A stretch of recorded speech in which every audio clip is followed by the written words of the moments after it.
Amigos de Portal Citerior, bienvenidos a una nueva edición de nuestra plataforma digital, en la cual siempre estamos junto a ustedes analizando lo más importante que ocurre en el país y a nivel internacional. En esta oportunidad tenemos un tema precisamente de carácter internacional.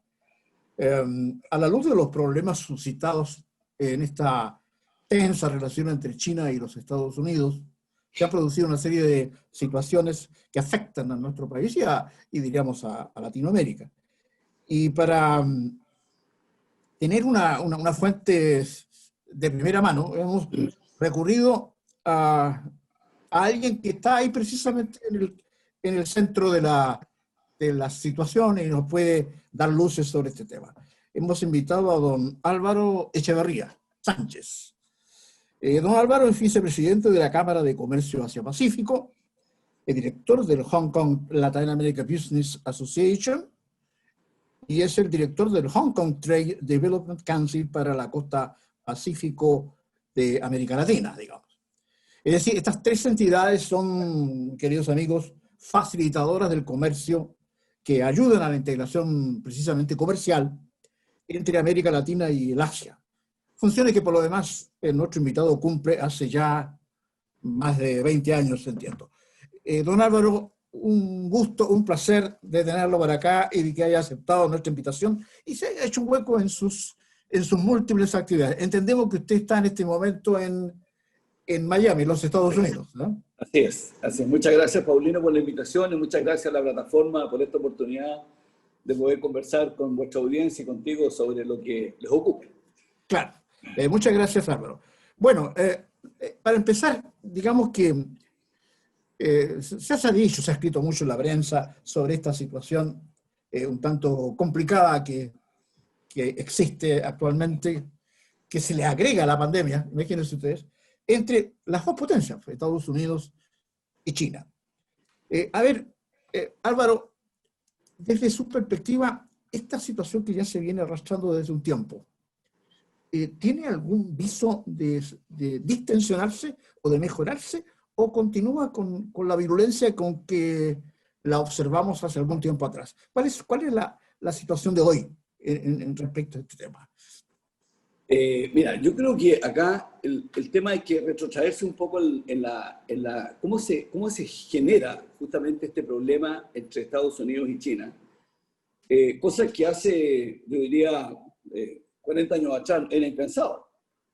Pero producto de las circunstancias como se fueron dando, hoy día nos encontramos, como bien lo plantean, en una disyuntiva compleja, diría yo, y compleja para todo el mundo, no solamente para América Latina. Entonces, en ese contexto, yo creo que es bueno entender cómo se produce esta situación. Yo creo que básicamente la situación se produce porque después de un acercamiento que se produce entre los gobiernos americanos y chinos de buscar puntos de comunión justamente a fines de, yo diría como a fines de los 79, al principio de los 80, la balanza comercial entre ambos países era muy igual. No, era más o menos alrededor de los 3.700 millones de dólares cada uno. O sea, el comercio bilateral entre ambos no llegaba a los 7.700 millones. Eso estaba muy balanceado, estamos hablando de los años 80. Pero, y lo que pasa es que en el devenir del tiempo, de los años 80 hasta ahora, o sea, hasta el 2019, hasta el 2020, vale decir, en 30 años, el desbalance ha sido gigantesco. Hoy día el desbalance debe ser del orden de los 345.000 millones de dólares a favor de China. O sea, China vende 400 y tantos mil millones de dólares contra 100.000 que vende Estados Unidos. Y eso produjo un desbalance de alguna manera que complicó mucho a Estados Unidos. Y eso justamente es parte de la explicación del por qué ha habido esta especie de guerra comercial, de poder entender esta diferencia. Entonces han habido declaraciones con alza de aranceles, bueno, las últimas declaraciones con los cierres de los consulados en cada una de las ciudades. Un tema muy complejo que de alguna manera yo creo que, contestando derechamente la pregunta, tiene mucho de político, tiene mucho de connotación, digamos, de juego ajedrez, pero yo creo que a la larga ambas potencias, como nosotros somos bastante optimistas, diría yo.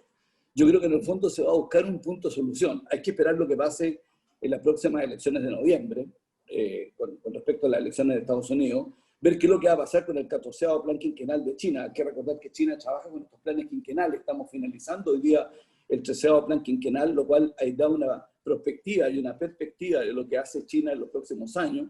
Es muy interesante lo que propuso en la última reunión del partido en mayo de este año, en 2020, la declaración de lo que se pretende hacer, de tal manera que nos parece que este juego de ajedrez, como nosotros decimos hoy día, debería bajar la presión después de las elecciones, creo yo, en Estados Unidos, después que de alguna manera se vea cuáles son los pros y contras de continuar una guerra comercial, porque obviamente a las compañías americanas tampoco le conviene perder un mercado de 1.400 millones en crecimiento y detrás de un mercado de China como es el mercado de la India con otros 1.200, por lo tanto el Asia juega un rol fundamental en los años que vienen, en los próximos 15, 20, 30 años.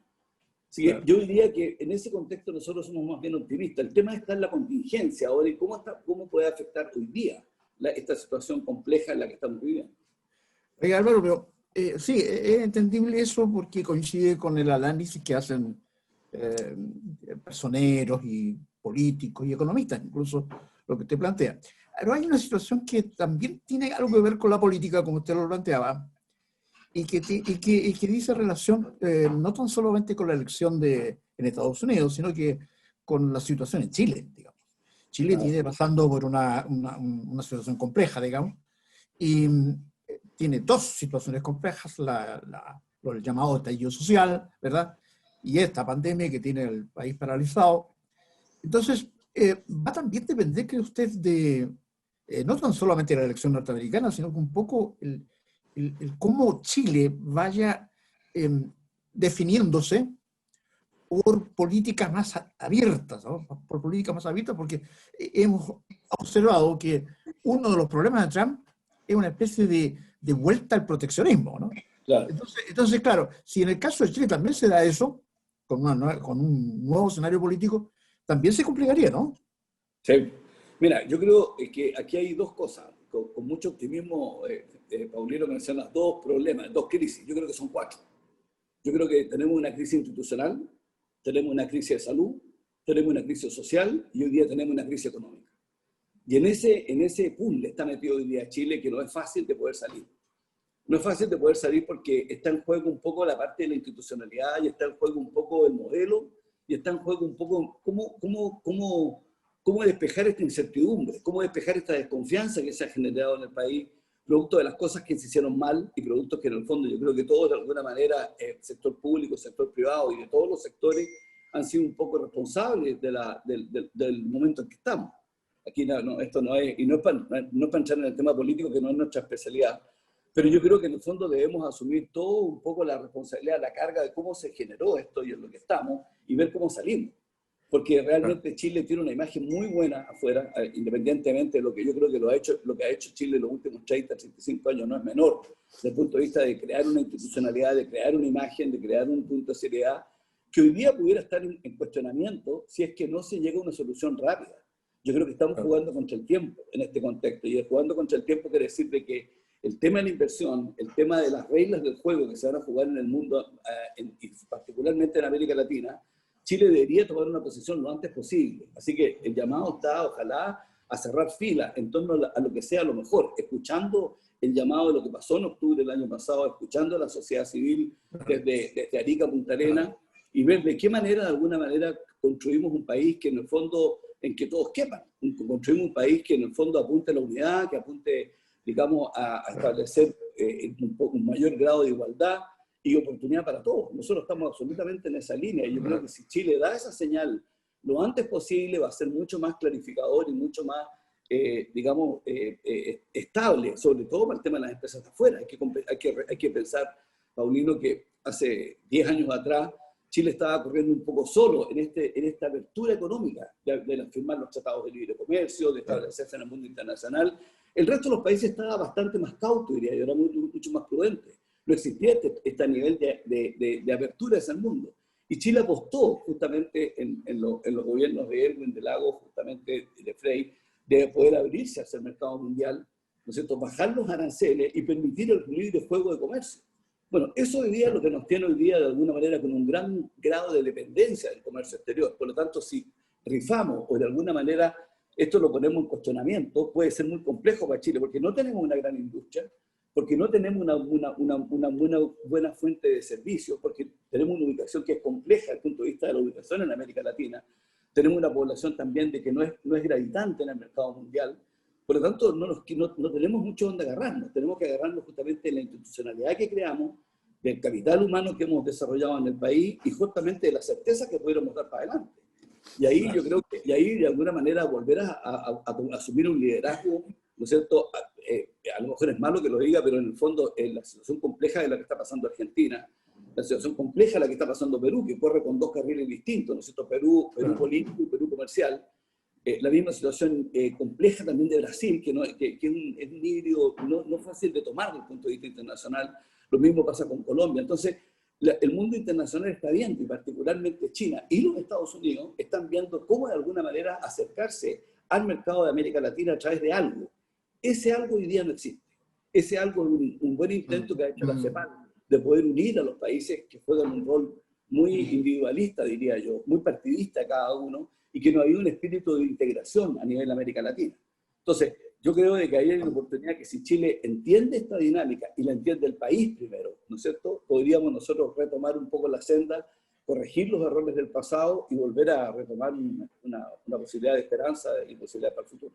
Claro, bueno, partiendo de la base de su planteamiento, da la impresión desde afuera de que estamos en un conflicto entre dos colosos, ¿eh? Dos colosos son importantes, que determinan un poco el curso de lo que ocurre en el país y en América Latina fundamentalmente. Ahora, ¿qué le conviene a Chile? Porque esa es la pregunta. Nosotros estamos parados en un conflicto entre dos socios nuestros. China es un socio importante, muy importante, entendido. Acuérdese usted que el precio del cobre depende un poco de la demanda china. Pero también tenemos un vínculo histórico, geopolítico con los Estados Unidos. Entonces la pregunta es, ¿cuál es el camino nuestro? ¿Entendernos directamente con China, directamente con los Estados Unidos, como parece proponerlo el gobierno de Trump? ¿O buscar una suerte de multilateralismo? O sea, una acción en conjunto con los otros países de Latinoamérica que nos permita enfrentar esta disyuntiva en conjunto con los otros países. ¿Cuál es su posición? Claro, mira, yo creo que aquí lo importante primero es que China ha jugado un rol cada vez más determinante en América Latina. Como yo digo, en el mapa no existía China, pero hoy día China es el primer socio comercial para Chile. Y no solo para Chile, para un montón de otros países latinoamericanos, y el segundo país más importante para otros países. Y en el caso de Estados Unidos es el segundo socio comercial más importante para Chile. Por lo tanto, como bien tú dices, estamos en la medio de la disyuntiva, ¿no es cierto?, entre estos dos gigantes y ver qué es lo que decidimos. Yo creo que Chile lo que ha hecho hasta el momento, yo creo que con algún grado de prudencia tal vez, es no casarse ni con uno ni con el otro, ni banderizarse ni con uno ni el otro, sino que mantener esta neutralidad que nos permite de alguna manera estar bien con ambos y de alguna manera ver cómo podemos sacar partido a ambos y cómo podemos trabajar con ambos. Y eso es un poco, yo creo que es la posición que debería a lo mejor tomar un poco más América Latina, porque tenemos muy poco peso en el concierto si lo hacemos de forma individual, en el concierto mundial. Pero si nosotros tuviéramos la posibilidad de poder trabajar esto de forma mucho más integrada, obviamente podríamos tener un peso más específico desde el punto de vista de la población, desde el punto de vista de los recursos de materias primas, desde el punto de vista de la posibilidad de que Chile sea una gran proveedor de alimentos para los mercados asiáticos. Pero ahí necesitamos también buscar el tema de la integración, que también no nos ha sido fácil. ¿No es cierto? Estamos hoy día con el tema de UNASUR, estuvimos con PROSUR. Bueno, todas estas alianzas que han existido, mismo la Alianza del Pacífico, hoy día con el tema con Mercosur, con el otro lado, han habido muchas instancias, pero en el fondo se quedan muy ahí porque falta decisión política y porque falta esta mirada integradora. Y esa parte es la que nosotros echamos de menos, que en el fondo, porque los gobiernos, y ahí hay una gran diferencia entre China y Estados Unidos, y no es para beneficiar a un sistema o un modelo u otro, pero los chinos, hay que decirlo, no tienen el problema de las elecciones, tienen el problema de la nominación de los líderes que van a seguir, digamos, en la generación. Pero en los gobiernos democráticos tenemos que estar eligiendo permanentemente y eso a lo mejor trae cambios de equipo, cambios de posiciones, y hay que volver a hacer los lobbies, la gente tiene que volver a aprender, no es fácil manejar los estados. Entonces, todo eso hace que haya un cierto retroceso y en ese contexto China yo creo que trabaja la cosa con un pragmatismo también que el mundo nunca se lo soñó, nunca lo esperaba. China, por un lado, maneja con una mano muy apretada, muy férrea, ¿no es cierto?, lo que es el tema del poder político, por decirlo de alguna manera, y con otra mano está absolutamente abierta para poder permitir el libre flujo de capitales y de inversión y de comercio al mejor estilo de las sociedades capitalistas. Diga Álvaro, pero ahí nos vamos a enfrentar tal como usted dice, una disyuntiva, y no es menor, ¿eh? Es un problema que se viene arrastrando. Por ejemplo, el tema de los derechos humanos. Claro. Bueno, China, nadie le critica abiertamente el problema que tiene interno, precisamente por lo que usted alude, digamos. Y en el caso de Estados Unidos hay una suerte de sensibilidad, ¿no?, en contra del gobierno norteamericano por razones históricas, digamos. Porque claro, es el país hegemonizante y claro, ocurre lo mismo con los países que están cerca de la Unión Soviética y esto es así. De manera tal que el desafío, al parecer, es cómo enfrentar este tema, ya sea de una manera multilateral o una manera directa, digamos, ¿no? Porque de otra manera va a ser difícil encontrar un término medio. Son dos países muy importantes para nosotros y fíjese, el caso lo llevo al caso, por ejemplo, han planteado algunos analistas que el gran conflicto, quizás fuera del económico propiamente tal, es el tecnológico. Es el problema de la 5G, ¿no? Ese es el tema fundamental. Ese es uno de los temas. Yo no sé si usted tiene alguna reflexión sobre eso, el tema esto de la tecnología. Bueno, es que esto tiene que ver tampoco con esto de la conveniencia. Por eso que lo que tú preguntabas al principio, yo creo que es muy importante que Chile juegue esta especie de estar en los dos áreas, de estar en los dos campos. Porque hay cosas muy importantes que nosotros tenemos con Estados Unidos y cosas muy importantes también con China. Entonces, la idea es cómo podemos armonizar desde nuestro particular punto de vista, cómo podemos de alguna manera generar una triangulación, ¿no es cierto?, de servicios, de comercio, de conocimiento, de contacto entre Estados Unidos, China y Chile a través de América Latina. Esa es un poco la ecuación a la cual van a estar enfrentados los gobiernos que vienen. Y ahí yo creo que vamos a tener que definir una estrategia interna, que no es menor, ¿no es cierto?, y definir un poco qué es lo que le conviene a Chile, qué es lo que le conviene al país. Nosotros vamos a tener que hacer una definición interna también que tampoco nos ha costado. Por eso que es importante esta primera reflexión de lo que hablábamos antes, del proceso que está viviendo Chile particularmente, porque dependiendo un poco de la decisión de lo que Chile quiera hacer, va a ver cómo se aproxima después aproximadamente a sus aliados comerciales o a sus socios, tanto en el caso de Europa, el caso de América Latina, Estados Unidos, los países de Asia o Medio Oriente, o el mismo África. Yo creo que tenemos la posibilidad de poder ver cómo nos enfrentamos a eso. Vamos a ver, el tema de la tecnología del 5G es una tecnología que ya llegó. Eso es indudable. Ya tenemos acá a la compañía Huawei por razones profesionales, nosotros hemos estado en contacto con ellos. Ellos ya tienen cerrados contratos con varias de los centros comerciales, con varios institutos privados y públicos chilenos, ¿no es cierto?, que como compañía Huawei de prestadora de servicios. El tema de impuestos internos, el tema de los bancos, el tema, bueno, hay algunas instituciones públicas, están detrás de algunas empresas del sector privado. Yo creo que ahí hay un tema que vamos a tener que vivir con eso, porque la tecnología no nos podemos quedar atrás. El tema es cómo tomamos las precauciones suficientes, ¿no es cierto?, de ver de que esto no se transforme en un tema de seguridad, de que esto no se transforme en un tema de la unilateralidad, del respeto al secreto o a la reserva que tenemos las personas. Claro, y en ese contexto yo creo que ahí vamos a tener que fijar un poco las reglas. Y yo creo que hablando uno puede llegar a fijar un poco la pauta con ambos proveedores de servicios. ¿Hasta dónde podemos llegar? ¿Hasta dónde pueden llegar? Aquí está el tema de la fibra óptica. La fibra óptica va a ser un canal de información. ¿Hasta dónde? Yo creo que hay cosas que se pueden hacer.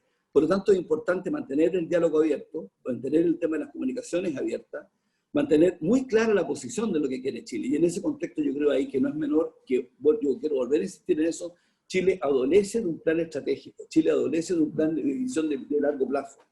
Y eso tiene que ser por encima del gobierno del señor A, del señor B, del señor C.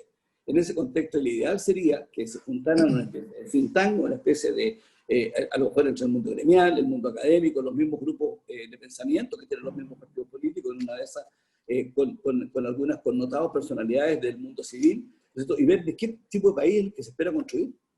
Y ojalá entregar esa línea, ¿no es cierto?, a quienes van a ser los conductores y a los gobiernos. Ojalá sería absolutamente aspiracional, pero... Una especie de política de Estado, digamos. Según algo que... Lo que pasa es que por lo menos en la línea general, diría yo, Paulino, no, no, a lo mejor no en el detalle, pero por lo menos mantener una línea, porque eso va a dar ciertas señales de estabilidad, va a dar ciertas señales de a dónde se quiere ir, y sobre todo a la gente le va a volver un poco el tema de la esperanza, le va a volver un poco el tema de volver a motivarse. Hay una gran desmotivación en este minuto a nivel del país, justamente porque esta incertidumbre que nace a lo mejor desde los mismos poderes públicos, o a veces hasta del sector privado, y que no hay un camino, ¿no es cierto? Es muy complejo, es muy difícil de poder decir lo que se va a hacer.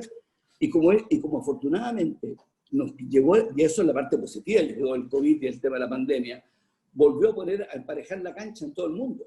Entonces tenemos hoy día una posibilidad que no es menor, que podemos partir todos de cero, digamos, con este tema tecnológico, esto mismo que estamos haciendo ahora, que yo estoy en otro país y estamos hablando como si estuviéramos al lado.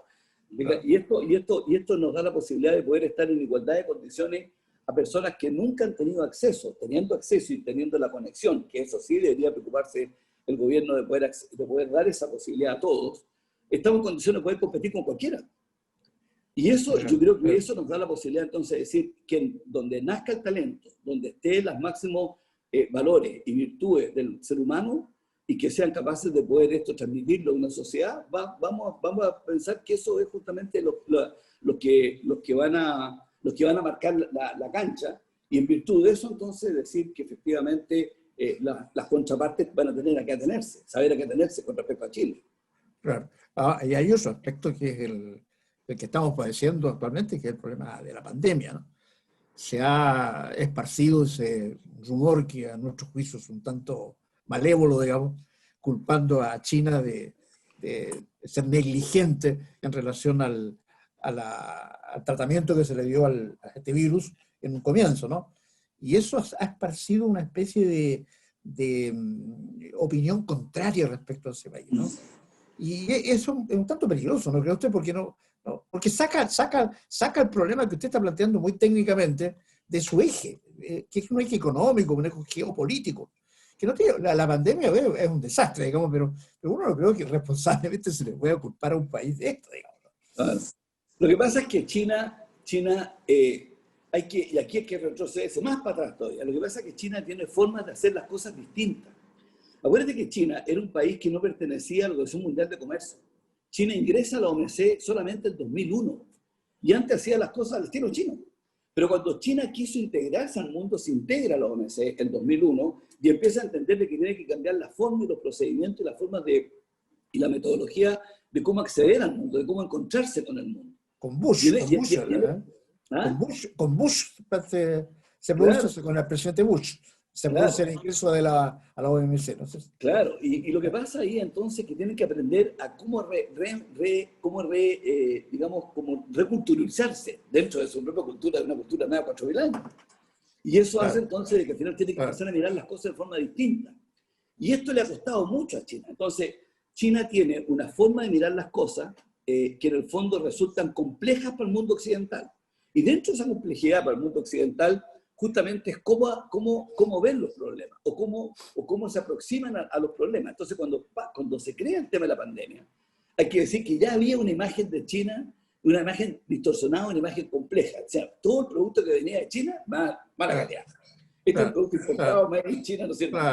Eso es lo que nosotros sabíamos. Pero nadie supo de que China, desde cuando parte con esta revolución industrial, por así decirlo, o con los procesos productivos en los años 80, hasta que llega el año 2000, resulta que tiene una tremenda transformación. Y de alguna manera empieza a trabajar con las compañías internacionales. Yo me acuerdo de haber estado en la sede de Yutong en el año 2000, de haber sido con la fábrica de buses, y los chinos, para hacer un bus, y Paulino, no le miento, habían 100 chinos con un soplete en la mano haciendo el bus. Entonces, 100 chinos haciendo el bus con un soplete y con una caja de zapatos con un plástico. Era increíble. Bueno, resulta que eso yo lo fui a ver hace unos 10 años atrás, otra vez, y la fábrica era absolutamente parecida a un laboratorio nuclear. Otra fábrica, otra tecnología. Entonces, las personas impecables, con otro tipo de fábrica, otro tipo de mentalidad. Y ese tremendo cambio que ha suscitado China es lo que tiene muy complicado al mundo en general. cuando viene el tema de la pandemia, hay que reconocer de que el Asia ya había tenido una gripe aviar. ¿Te acuerdas que fue el año 2002? Sí, claro, exacto. Cuando viene la gripe aviar del 2002, los chinos que ya tenían cierta cultura de no acercamiento entre las personas, porque este tema de darse la mano, los abrazos y los besos, no está en la cultura asiática. Los asiáticos, claro, en el fondo son de mantener la distancia, de sacarse del calzado cuando llegan a la casa, de mantener la distancia social. Entonces, cuando viene el tema de la gripe aviar, se acentúa más este asunto y queda como una parte cultural. Cuando uno va a Hong Kong, yo he ido un montón de veces, o a China, ¿no es cierto? Y ve a la gente en la calle y anda todos con máscara. Es una cosa normal, que anda todo el mundo con máscara. Nadie se extraña. Entonces, cuando pasa lo de la pandemia, y pasa esto, se descubre esto en diciembre, automáticamente las autoridades chinas, hay que ponerse en el contexto de las autoridades chinas en un gobierno chino, que es distinto a cómo se manejaron las cosas en distintas partes del mundo. Hay que ver lo que pasó en Europa, ¿no es cierto?, en enero y febrero, y lo que pasó posteriormente en América Latina entre marzo y mayo, que fue terrible, porque en el fondo entre la informalidad, entre no hacerle caso a las autoridades, entre en el fondo había que salir a buscar comida lo que diera lugar, la pandemia se propagó digamos, a números incontrolables, como pasó justamente con el tema de personas fallecidas en Europa, en Italia, en Francia, y como posteriormente pasa acá con el tema con Ecuador al principio, que lo pudieron controlar, con el mismo tema con Perú, o con el mismo tema con Brasil. Pero los asiáticos tuvieron, digamos, esta férrea voluntad de decir, vamos a parar. Nadie sale, y no salió nadie. Y esto hizo justamente que hoy día se esté declarando Wuhan, la ciudad donde partió todo este tema, hoy día una ciudad abierta. Oiga, es muy interesante lo que te está planteando. Me acabo de acordar de algo. Yo he estado solamente una vez en China, solamente una vez. Usted ha estado 100 veces por razones profesionales. Pero todavía me causa impresión. Porque claro, Estados Unidos está cerca nuestro. Tenemos una cultura asimilada de ellos. Claro. Pero en el caso de China no. Yo recuerdo que estando allá en China decía alguien, mire, aquí se come todo lo que se mueve. Así es. Todo lo que se mueve. Basta que se mueva algo y se come. Claro, o sea, ande bajo el agua, ande volando o ande... Entonces, ese es un tema que la opinión pública no conoce mucho, ¿eh? Y sería bueno socializarlo en el sentido de que estamos enfrentados ante una potencia mundial, la cual no conocemos en sus costumbres, en su historia, en su desarrollo cultural, en su desarrollo político. Entonces, extraemos de su experiencia, Álvaro, un poco esa enseñanza, y quisiéramos, para redondear esta interesante conversación, que usted nos diera una especie de salvavidas, es decir, cómo poder conciliar esta situación de tal forma, tal como lo planteó usted recién, de no contrariar a ninguno de los dos colosos y avanzar como país y como subcontinente Latinoamérica ante una situación tan compleja como la actual, sin, reitero, necesariamente vincularse ni con uno ni con otro. ¿Cómo lo ve usted desde un punto de vista general? Yo creo, a mí me da la idea de que nosotros tenemos que tener mucho más decisión política en lo que hacemos.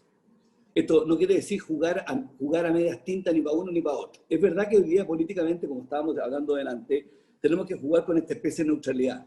Pero cuando tengamos que definir qué es Chile y qué son los chilenos, tenemos que ser muy claros. Y yo creo que en ese contexto, yo creo que ahí nos ha faltado un poco más de precisión, tal vez, en ir un poco a la identidad nacional, ir un poco a cómo se construyó Chile, para que ambos sepan también, tanto los Estados Unidos o China, qué es lo que es Chile, qué se puede pretender con Chile, qué se puede ganar o qué se puede perder con Chile, o a qué atenerse con Chile. Y en ese contexto yo creo que nosotros deberíamos otra vez hacer esta reflexión interna a la que yo me he referido ya 3 veces, que yo creo que el primer ejercicio que hay que hacer, este plan estratégico, en que nadie sobra, un plan de unidad nacional, ¿no es cierto? Y que podamos decir qué es lo que queremos hacer. Y podemos identificar de Arica a Punta Arenas, de costa a cordillera, todo el país decir esto es lo que somos los chilenos. Y eso crear una identidad. Y con esa identidad que sepa el mundo, tanto asiático como americano, hay que atenerse con un país como el nuestro para saber qué es lo que hay que hacer. El mundo es multilateralismo, va a ir detrás del multilateralismo, vamos a trabajar con más globalización o menos globalización, el mundo va a integrarse y nosotros dentro de este mundo integrado tenemos que manejar muy bien el tema nuestro, nuestra identidad. Yo creo que tenemos una tremenda posibilidad de poder marcar la línea, de poder marcar la ruta. Y en eso yo creo que los chilenos hemos sido capaces de salir de situaciones mucho más complejas que esta. Nosotros tenemos una gran esperanza en Chile, en las personas, en el pueblo, en la gente, en las autoridades, en todos los que ocupan un cargo de responsabilidad.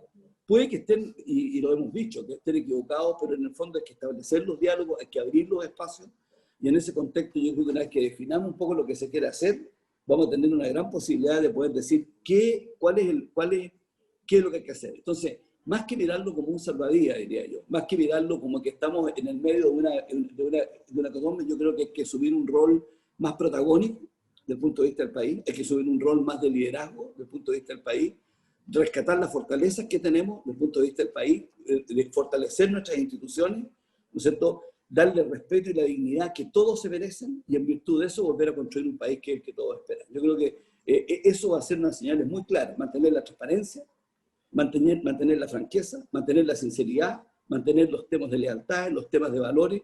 Yo creo que es muy importante el tema de la autenticidad, de no tener una doble cara, no tener doble chapa, porque eso se detecta y en el mercado internacional, quienes trabajamos en eso, todos nos conocemos alrededor del mundo. Eso, este Paulino ha estado varias veces afuera y también sabe de que al final todos sabemos dónde estamos. El que está en Austria, el que está en Moscú, el que está en Viena, el que está en París, al final los que están haciendo cosas a nivel mundial nos conocemos. Nosotros conocemos a todos los actores y todos de alguna manera sienten cuál es el referente de lo que hay que hacer.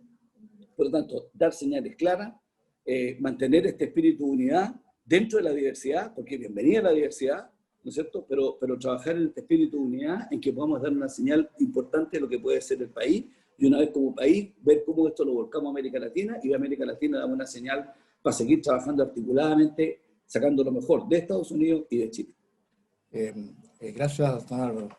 La verdad, amigos de Comportarse Exteriores, que esta visita de Álvaro Echeverría, que es el vicepresidente ejecutivo de la Cámara de Comercio Asia-Pacífico, es decir, es de la zona más importante de la economía mundial. Tener a un chileno en esos niveles es un lujo, la impresión, y le agradecemos su tiempo, Álvaro, estando ya en los Estados Unidos, trabajando, así, que se haya hecho un tiempo para conversar con el Portal Interior, y le agradecemos una vez más el haberse involucrado con nosotros en esta cruzada que tenemos de mantener un órgano de comunicación que sea abierto a las tendencias, que sea tolerante, que sea inclusivo, que le dé a todos la oportunidad de expresarse con libertad, con mucho respeto por las ideas ajenas. Y en ese sentido estamos muy contentos de haberlo tenido, Álvaro, con nosotros, y le ofrecemos la tribuna para que usted dé su última palabra de despedida. No, muchas gracias, Paulino. No, al contrario, lo mejor de los deseos. Si ustedes están en ese propósito, es lo que hace falta hoy día en Chile. Ya lo hemos dicho, nosotros esto lo hacemos por el día a día. Nosotros estamos en la primera línea, por así decirlo, del comercio internacional, y vemos la necesidad de poder mostrar un país unido. Si esta señal la pudiéramos dar con gente muy valiosa que existe en otras partes del mundo, yo creo que en el fondo podríamos construir un mundo mejor. Muchas gracias. Tenemos una responsabilidad no menor, así que encantado y muchas gracias por la invitación.